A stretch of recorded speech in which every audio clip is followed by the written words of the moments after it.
आज अपन महाकवि कालिदास के जीवन और उनकी रचनाओं के बारे में अध्ययन करेंगे। महाकवि कालिदास के जीवन और जन्म स्थान के बारे में विभिन्न विद्वानों ने अलग अलग मत दिए हैं, लेकिन जो ज़्यादातर विद्वान हैं वो कालिदास को उज्जैन का रहने वाला एक ब्राह्मण तथा शैव मतावलंबी बताते हैं। इसके अलावा कुछ विद्वान कश्मीर भी इनका जन्म स्थान बताते हैं।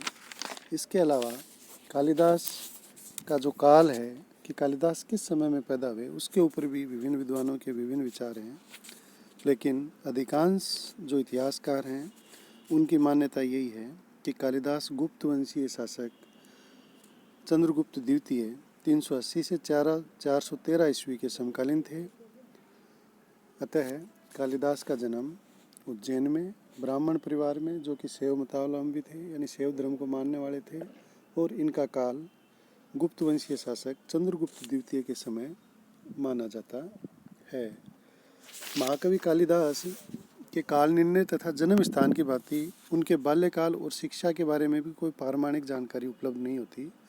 अधिकांश विद्वान ये मानते हैं कि कालिदास पढ़े लिखे नहीं थे शुरू में, और वो इसके पीछे एक महामूर्ख बताते हैं उनको, और एक ही रोचक कथा बताते हैं कि वहाँ का जो राजा था उसकी एक पुत्री थी विदोत्मा, वो बड़ी अहंकारी थी। तो उस राज्य के जो पंडित थे उन्होंने ये सोचा कि इसका विवाह किसी मूर्ख व्यक्ति से किया जाए, तो वो कालिदास को पकड़ के ले गए और राजा के सामने उसकी विद्वता की तारीफ़ की। राजा ने खुश होकर विदोत्मा के साथ उसकी शादी कर दी। विदोत्मा को जब पता चला कि कालिदास पढ़ा लिखा व्यक्ति नहीं है, उसे शास्त्रों का ज्ञान नहीं है, तो उसने उसे बुरा भला कहा, और इस बुरे भले कहने से वो इतने दुखी हुए कि वो दूर चले गए, और दूर जाकर उन्होंने शास्त्रों का अध्ययन किया और शास्त्रों में निपुणता प्राप्त की। निपुणता प्राप्त करके वो वापस आए, और वापस आने पर विदोत्मा ने उसे उनका स्वागत सत्कार किया। एक दूसरी मान्यता ये भी है कि अपनी पत्नी से वो अपमानित होकर घर से सीधे काली मंदिर चले गए और उन्होंने काली के सामने अपनी जीभ काट कर रख दी। उनकी श्रद्धा से प्रसन्न होकर काली की कृपा से वो समस्त शास्त्रों के ज्ञाता और महान कवि बन गए। लेकिन ये जो किंवदंती है इसमें कल्पना का पुट ज़्यादा लगता है। अधिकांश विद्वान यही मानते हैं कि वो पढ़े और बहुत वर्षों तक उन्होंने विद्या अध्ययन किया, शास्त्रों और व्याकरण में निपुणता प्राप्त की, और उसके बाद में उन्होंने गृहस्थ आश्रम में प्रवेश किया और ख्याति प्राप्त की। गुप्त काल के जो विद्वान हैं कालिदास, उन्होंने 4 काव्य और 3 नाटकों की रचना की, यानी कुल मिलाकर 7 रचनाएं की। कालिदास रचित ऋतुसंहार और मेघदूत ये 2 खंड काव्य हैं। कुमार संभव व रघुवंश महाकाव्य हैं। इसके अलावा 3 नाटक विक्रमोर्वशीय, मालविकाग्निमित्र और अभिज्ञान शाकुंतलम। अभिज्ञान शाकुंतलम कालिदास की सर्वश्रेष्ठ रचना है, सर्वश्रेष्ठ नाटक है। इस तरह से 4 काव्य और 3 नाटकों की कालिदास ने रचना की। कालिदास की जो प्रथम रचना है वो है ऋतुसंहार। ऋतुसंहार के अंदर कालिदास ने 6 सर्गों का एक ये खंड काव्य है, और इसमें जो 6 ऋतुएं होती हैं उन 6 ऋतुओं का एक एक खंड के अंदर वर्णन किया है। दूसरी जो रचना है वो है मेघदूत। मेघदूत 2 भागों में बंटी हुई है, पूर्व मेघ तथा उत्तर मेघ। इसमें यक्ष की वीरय गाथा का वर्णन दिया गया है। तीसरी जो रचना है वो कुमार संभव 17 सर्गों का महाकाव्य है, जिसमें शिव पार्वती के पुत्र कार्तिकेय की जन्म की कथा का वर्णन है। चौथा जो महाकाव्य है वो है रघुवंश। रघुवंश 19 सर्गों का महाकाव्य है, जिसमें जो रघुवंश है उस वंश के जो राजा हैं, राजा दिलीप से लेकर अग्निवर्ण तक 40 इन राजाओं का चरित्र चित्रण इस महाकाव्य के अंदर किया गया है। 3 नाटक हैं। उन नाटकों में जो प्रथम नाटक मालविका अग्निमित्र है, ये 5 अंकों में कालिदास की प्रथम नाट्य रचना है। इसमें शुंग राजा, अग्निमित्र और मालविका की प्रणय कथा दी गई है। जो शुंग राजा था अग्निमित्र और जो मालविका थी, उनके जो प्रेम कथा है वो इसके अंदर दी गई है।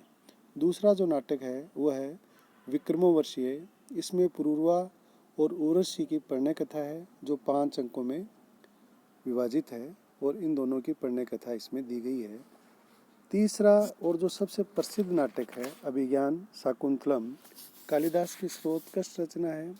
7 अंकों में यह विभाजित है और इसके अंदर हस्तिनापुर के राजा दुष्यंत व कण्व ऋषि की पालिता पुत्री शकुंतला के संयोग और वियोग का वर्णन है। अभिज्ञान शाकुंतलम में दुष्यंत और शकुंतला के मिलन का और फिर विरह का वर्णन दिया गया है और ये श्रेष्ठ रचनाओं में शामिल है।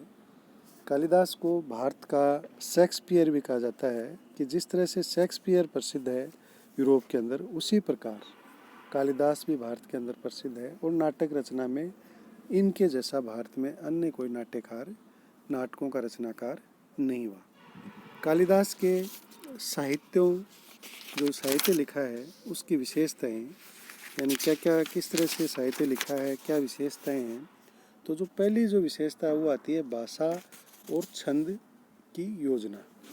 भाषा में प्रवाह, कालिदास की जो भाषा है उसके अंदर प्रवाह है और वो एवरेल गति से बहती हुई नदी के समान प्रतीत होती है। इसके अलावा कालिदास छंद रचना में सिद्धहस्त थे और उन्होंने अपने काव्यों और नाटकों के अंदर छंदों का उनके भावों के अनुकूल प्रयोग किया है। दूसरा जो विषय, जो इसका विशेषता है वो है निरस विषयों में सरसता। कालिदास ने अपनी जो कल्पना शक्ति थी, अपनी जो काव्य प्रतिभा थी, उसके बल पर जो निरस से निरस विषय थे, शुष्क विषय थे, उनमें भी सरसता पैदा कर दी थी। यानी ठूंठ, वृक्षों और निर्जन खंडरों में भी कालिदास ने सौंदर्य उत्पन्न कर दिया था। तीसरी जो विशेषता आती है वह है रूपक एवं उपमाओं का प्रयोग। कालिदास ने अपने संपूर्ण साहित्य में रूपकों का और उपमाओं का जहाँ उनकी आवश्यकता थी उनका प्रयोग किया है। उपमाओं के प्रयोग में कालिदास ने प्रकृति के प्रत्येक अंग को छुआ है। जैसे कुछ उपमाएं हैं, गंगा की कलकल करती हुई लहरें, चंद्रमा की शीतल चांदनी, तारों की जगमगाहट, सूर्य का ताप, हिरण के चंचल नेत्र, खिलते हुए कमल का सौंदर्य, कोयल की मद भरी कूक, पपैये की पुकार, मयूर का नृत्य, कलकल करते पानी में हंसों की किलोलें। तो इस तरह की उपमाओं का प्रयोग कालिदास ने अपनी रचनाओं में, अपने काव्यों में, अपने नाटकों में किया है और इन उपमाओं का प्रयोग कर अपनी रचनाओं में इन्होंने जान डाल दी है। अगली जो विशेषता वो है प्रकृति के साथ तादात्म्य। प्रकृति के साथ इन्होंने पूरी तरह से मिलकर काम किया। यानी प्रकृति का जो चित्रण है, वो प्राकृतिक दृश्यों का जो चित्रण है, इन्होंने अपने नाटकों में और अपने काव्यों के अंदर किया है। कालिदास ने अपनी रचनाओं में प्रकृति का मानवीकरण कर जिस सूक्ष्मता के साथ वर्णन किया है, उससे प्रकृति और मानव हृदय में अंतर शेष नहीं रह जाता। यानी प्रकृति के जितने भी अंग थे, चाहे वो पहाड़ हो, चाहे वृक्ष हो, चाहे अन्य जो भी चीज़ें हैं, निर्जीव हो, जड़ हो, उन सभी पदार्थों का, सभी चीज़ों का इन्होंने अपने काव्यों में, अपने नाटकों में वर्णन किया है और उसको सजीव तरीके से इन्होंने बताया है। जैसे कुछ अंश हैं। रघुवंश में महाकवि कहते हैं, मर्ग सीता के दुख में मुँह से घास गिरा देते हैं, मोर नाचना छोड़ देते हैं, वृक्षों के पुष्प गिर पड़ते हैं, सीता के रोने पर सारा वन रो रहा है। ये रघुवंश के अंदर उन्होंने प्रकृति के साथ जो तादात्म्य बिठाया है उसका अच्छा उदाहरण है। अभिज्ञान शाकुंतलम नाटक में शकुंतला की जब विदाई हो रही है, शकुंतला जब दुष्यंत के पास जा रही है, तो उस समय का वर्णन है। उसमें लिखा गया है कि पति गृह को जाने के लिए उद्यत शकुंतला को वृक्षों ने अनेक उपहार दिए, परंतु शकुंतला के विछोह को वे सहन न कर सके। इसलिए शकुंतला की विदाई के समय आश्रमवासियों के साथ प्रकृति भी दुखी है। यानी जो उस आश्रम में रहती थी उसके साथ जो प्रकृति है, चारों तरफ का वातावरण है, वो भी दुखी बताया है।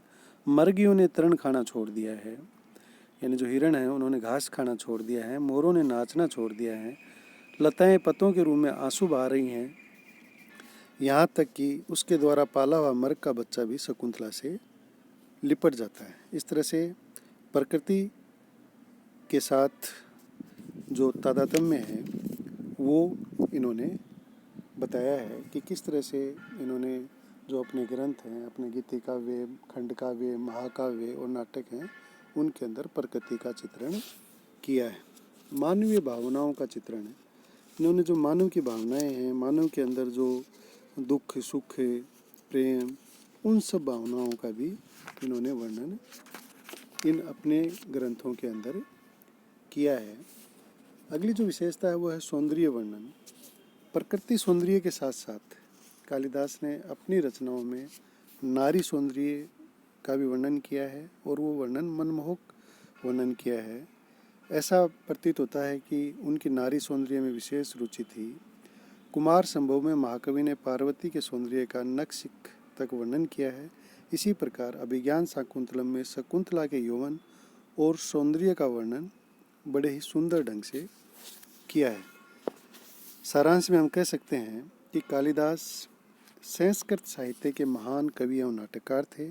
उन्होंने अपने समय के अनेक कवियों के यश को फीका कर दिया, यानी अपने समय के जितने भी कवि थे या अपने समय के बाद के भी जितने कवि हुए हैं, पहले के जो कवि हैं, उनमें वो श्रेष्ठ थे। और उनके प्रवर्ती कवियों में भारवी, भट्टी, माघ, नाटककारों में भगवती, मुरारी आदि सभी पर कालिदास के साहित्य की छाप स्पष्ट दिखाई देती है। इस तरह से जो गुप्त काल के अंदर महाकवि कालिदास हुए, उन्होंने महाकाव्य और नाटकों की रचना की और इन नाटकों और महाकाव्यों के अंदर इन्होंने सौंदर्य, भाषा का परवा, छंदों का प्रयोग, उपमाओं का प्रयोग, प्रकृति का प्रयोग, नारी सौंदर्य, प्रकृति सौंदर्य, इन सब का इतना सजीव वर्णन किया है कि इनके नाटक विश्व प्रसिद्ध हैं और इनको भारत का शेक्सपियर कहा जाता है। धन्यवाद।